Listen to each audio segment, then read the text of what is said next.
প্রগতিশীল জাতীয়তাবাদী দল বিএনপির সম্মানিত চেয়ারম্যান জনাব ফিরোজ মোহাম্মদ লিটনকে তার সংক্ষিপ্ত বক্তব্য রাখার জন্য অনুরোধ করছি। বিসমিল্লাহির রহমানির রহিম।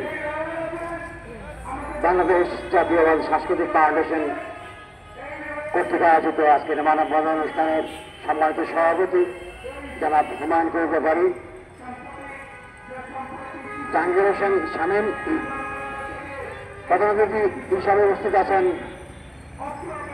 বাংলাদেশ জাতীয়তাবাদী দল বিএনপি চেয়ারপারসনের উপদেষ্টা অ্যাডভোকেট আহমেদ আজম খান, উপস্থিত জাতীয় নেতৃবৃন্দ, ভাই বোনেরা, আসসালামু আলাইকুম। সময় খুব কম, গভীর সময় দেওয়া হয়েছে, আমি দুটি কথাই বলবো দুপুরের মধ্যে।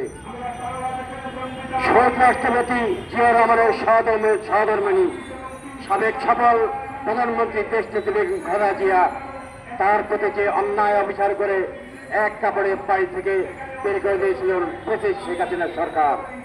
সেদিন বলেছিলাম, তোমার সময় বেশি ভালো না, তোমাকে দেশ থেকে দেশের মানুষ বিতাড়িত করবে চিহ্নের জন্য। তাই হয়েছে এবং তোমার পায়ে ঘুরিয়ে গেছে ছাত্র জনতা। ইচ্ছে বড় লজ্জার আর কিছু হতে পারে না। সংগ্রামী ভাই আমার, তুমি কি দেখেছ? দীর্ঘ 16 বছরের দেশের মানুষকে খুন গুম নির্যাতন করে দেশ থেকে একটি মৃত্যু পরিণত করেছিলে। এখন পালিয়ে গিয়েছ, শেষ শিক্ষা পেয়েছ, তার জন্য আবার বিভিন্ন দেশে ভারতে গিয়ে পালিয়ে থেকে দেশ থেকে ষড়যন্ত্র করছো। আবার একটু শান্ত হও। তুমি এমন অবস্থা করতেছ, তোমার এই আওয়ামী গুন্ডা বাহিনীকে খুঁজে খুঁজে বের করে শাস্তি দেওয়ার জন্য তুমি লজ্জা নেই? তোমার একটু লজ্জা নেই? আল্লাহ তোমাকে, তুমি এমন একটি নেত্রী সমস্ত নেতৃত্বকে ফেলে রেখে পালিয়ে গেছ। আর এই ছাত্রলীগ যুবলীগ পায়ের আমার, তুমি তো ছেড়ে নাও। যে নেত্রী পালিয়ে যায় তার দল করেছে মূর্তার দল করা, যে কবে থেকে তার দল করা ভালো। সংগ্রামী ভাইরা আমার, আমি বলবো বর্তমান উপদেষ্টা ডক্টর মোহাম্মদ ইউনূস সাহেবকে, তিনি এদেশের আমাদের গর্ব। আমরা আশা করেছিলাম তিনি ক্ষমতায় এসে একটা নিরপেক্ষ নির্বাচনের ব্যবস্থা করবেন দ্রুত। কিন্তু সংস্কারের কথা বলছেন, অনেক সংস্কার করবেন। কোন সংস্কার করবেন আপনারা তা আমি জানি না। এখনো বিভিন্ন জায়গায় সে আওয়ামী লীগের প্রেতারা বসে আছে। তাদের কি সংস্কার করেছেন আপনি? নির্বাচন কমিশনের একজন আসলে দেখলাম, তিনি নাকি কালকে একটি অগণিত, যার নাম জীবনে কেউ জানে না, তাকে নিবন্ধন দিয়েছিলেন।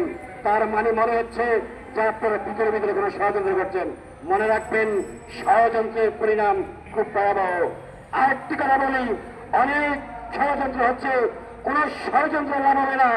এদেশের মানুষ পুনরায় আবার দেশ নেত্রী বেগম খালেদা জিয়া, শহীদ রাষ্ট্রপতি জিয়া রহমানের দল বাংলাদেশ জাতীয়তাবাদী দল বিএনপির নেতৃত্বে বিএনপি সহ সকল জাতীয় শক্তির সমন্বয়ে একটি বহুলীগ সরকার প্রতিষ্ঠা করবে এবং এদেশের মেহনতি মানুষের মুক্তির যে সংগ্রাম হয়েছিল তার নিষ্পত্তি হবে এবং আমরা সবাই আবার নিজেদের করে বাঁচতে পারবো একটি শান্তি প্রদেশে, যে দেশের কোনো হানি, খুন, দর্শন, নির্যাতন এগুলো নির্ভর হবে না।